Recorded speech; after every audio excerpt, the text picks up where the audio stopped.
मैं एक और बात कहना चाहता हूं, एक थोड़े इस विषय के ऊपर। माननीय खड़गे जी ने कल एक विषय कहा था कि साइंटिफिक होने की बात करनी चाहिए।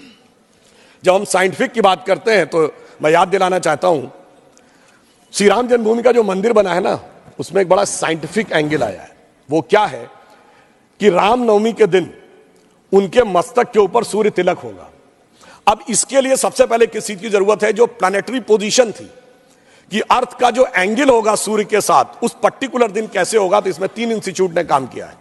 इंस्टीट्यूट ऑफ एस्ट्रोफिजिक्स बेंगलोर ने, जिसने उस पूरे एस्ट्रोनॉमिकल कैलकुलेशन को सटीक ढंग से किया है। दूसरा है central building research institute Roorkee, जिसने कि उसकी व्यवस्था बनाने का काम किया। और तीसरी एक प्राइवेट कंपनी है जिसने वो कॉन्वेक्स लेंसेस के थ्रू कैसे वो अंदर आएगा और ठीक उसी बिंदु के ऊपर उस दिन केंद्रित होगा, ये व्यवस्था की है।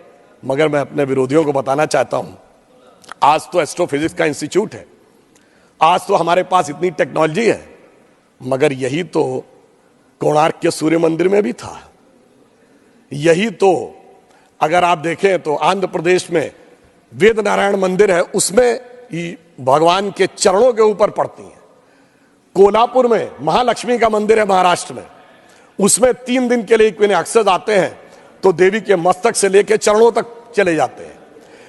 कर्नाटक के श्रृंगेरी में जो मंदिर है उसमें 12 महीनों में अलग अलग सूर्य की गति पड़ती है। पूछिए साहब, अगर विज्ञान नहीं था तो उस जमाने में इतना सटीक कैलकुलेशन कैसे हुआ जो आज इतने बड़े बड़े सैटेलाइट्स के बाद होने की बात आई है। इसलिए मैं कह सकता हूं कि इसके लिए हमें इस विचार पे धर्म और संस्कृति के साथ इस विज्ञान पर भी गर्व करना चाहिए। वैसे मैं एक और बात कहना चाहता हूं,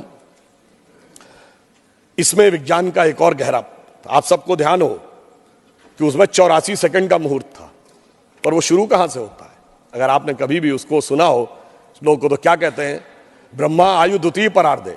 द्वितीय परार्ध ब्रह्मा की आयु मतलब 155 ट्रिलियन ईयर्स।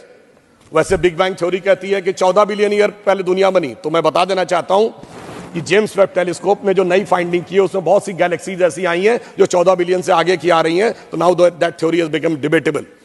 फिर वहां से आते हैं श्वेत वाराह कल्पयानी 1.97 बिलियन ईयर्स। फिर आते हैं वैवस्वत मनवंतरे, फिर आते हैं कलयुग यानी 5125 ईयर्स।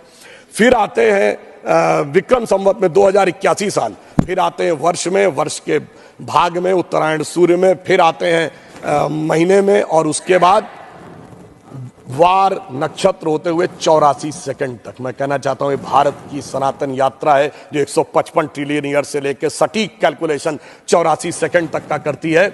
मुझे लगता है दुनिया में कोई धर्म संस्कृति ऐसी नहीं होगी जो इस प्रकार का करने की क्षमता रखती हो, वो सिर्फ हमारे यहां।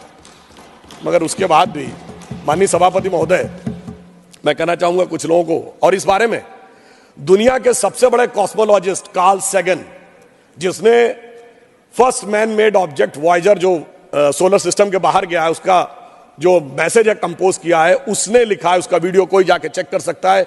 Now only the ancient calculation of Hindus matches with the modern scientific calculation, cosmological calculation.